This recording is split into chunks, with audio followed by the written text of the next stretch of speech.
Okay, hi, my name is Alex, and I did my media effects paper on children and adolescents, so let's get right into it.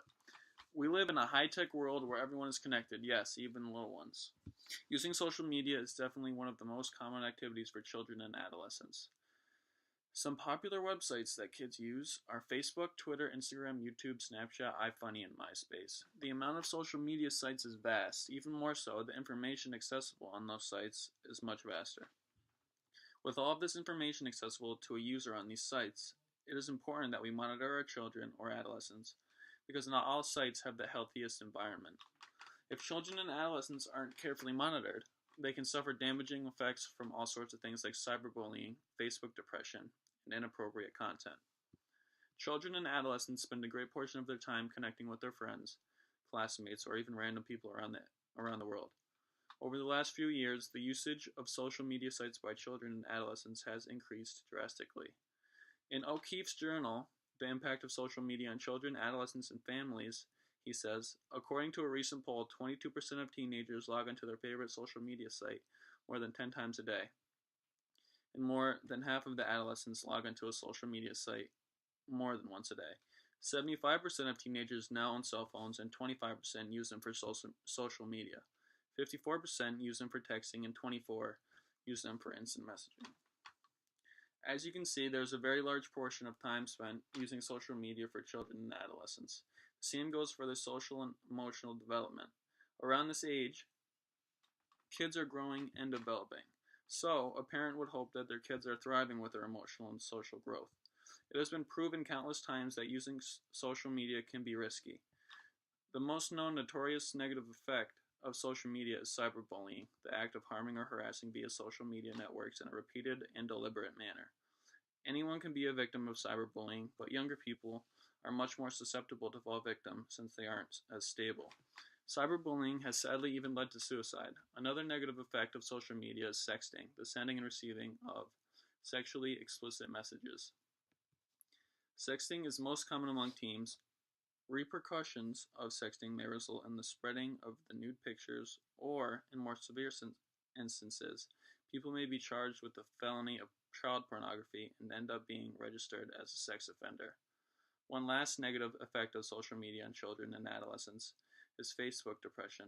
Facebook depression is defined as a phenomenon where preteens and teens spend a great amount of time on Facebook and then begin to show the symptoms of depression. The fact that adolescents crave and yearn for acceptance from their peers may be a factor that triggers this depression. O'Keefe found that along with offline or normal depression, pre-adolescents and adolescents that suffer from Facebook depression are at risk for social isolation and sometimes turn to risky internet sites and blogs for help that may promote substance abuse, unsafe sexual practices, or aggressive or self-destructive behaviors. It is sad to say, but it is obvious that the use of the internet has led to an increased amount of sexual behaviors. Before the internet, pornography was not nearly as prominent as it is today. The internet made pornography go viral. It made it pervasive and ubiquitous. But how does this relate to the impact on children? More and more internet-related behavior has contributed to an increasing amount of spousal problems. A survey given by matrimonial lawyers was looking for the most frequent reasons for divorce, and they found that 68% of respondents indicated that a spouse had met a new love interest online. 56% reported the spouse had an obsessive interest in pornography sites. 47% reported that the spouse spent excessive time on the computer, and 33% that their spouse spent excessive time in chat rooms. So essentially what was happening is that porn was tearing marriages apart. Again, how does this relate to the impact on children? Okay. So what ended up happening was that there were claims made that the spouse's pornography usage or cybersexual behavior had harmful effects on their children, or can at least create a risk for them. In these trials, the spouse who wasn't involved with the viewing would claim that the children are being harmed and would also point out their children's sexual behaviors as proof that they've been sexualized as a result of their exposure.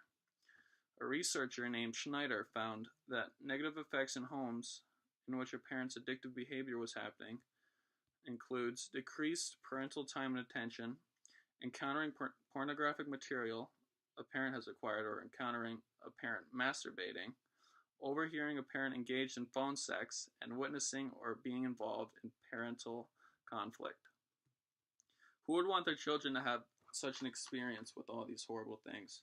It would it would it would surely scar them. As you can see, there are plenty of negative effects of social media on children and adolescents. Parents today should really buckle down to monitor and focus on keeping their kids safe. With the great power of the internet comes great responsibility. Children are not always the most responsible, so it is up for the parents to look out for them and keep them safe. Thanks.